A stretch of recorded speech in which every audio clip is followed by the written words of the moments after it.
بسم اللہ الرحمن الرحیم۔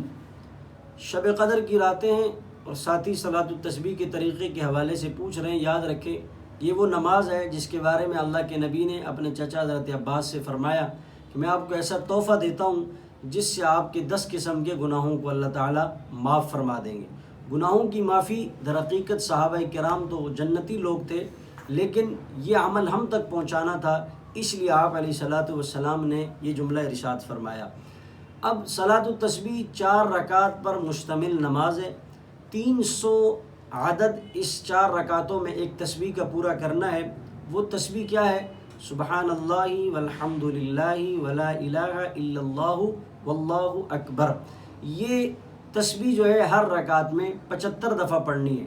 علماء نے اس کے 2 طریقے نقل کیے ہیں۔ پہلا طریقہ یہ ہے کہ آپ ثنا کے بعد 75 دفعہ پڑھیں اور ثنا کے بعد 15 دفعہ پڑھیں، اور پھر جو ہے وہ سورۃ فاتحہ کے بعد سورت پڑھنے کے بعد 10 دفعہ پڑھیں، اور پھر رکوع میں 10 دفعہ، رکوع سے اٹھتے وقت 10 دفعہ، پہلے سجدے میں 10 دفعہ، پہلے سجدے سے اٹھ کر درمیان میں 10 دفعہ، اور پھر دوسرے سجدے میں 10 دفعہ۔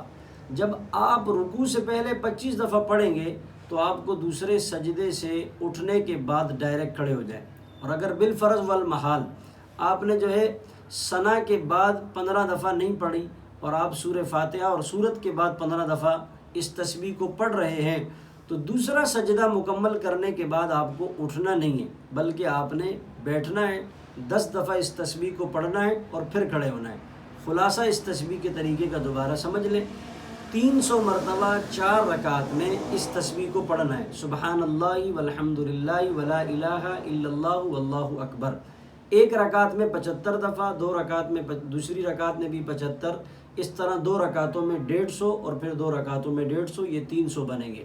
طریقہ: ثنا کے بعد 15 دفعہ، سورت پڑھنے کے بعد 10 دفعہ، رکوع میں 10 دفعہ، سمیع اللہ لمن حمیدہ کے بعد 10 دفعہ، پہلے سجدے میں 10 دفعہ، درمیان میں 10 دفعہ اور دوسرے سجدے میں 10 دفعہ، اور پھر فوراً کھڑے ہو جائیں۔ دوسرا طریقہ: سورہ فاتحہ اور سورت کے بعد 15 دفعہ، رکوع میں 10 دفعہ، پھر سمیع اللہ لمن حمیدہ کہنے کے بعد 10 دفعہ، پہلے سجدے میں 10، پھر درمیان میں 10، دوسرے سجدے میں 10، اور پھر دوسرا سجدے میں 10 مرتبہ پڑھنے کے بعد جب آپ دوسری رکعت کے لیے کھڑے ہوں گے تو آپ نے بیٹھنا ہے اور 10 مرتبہ کا عدد مکمل کر کے پھر کھڑے ہو جانا ہے۔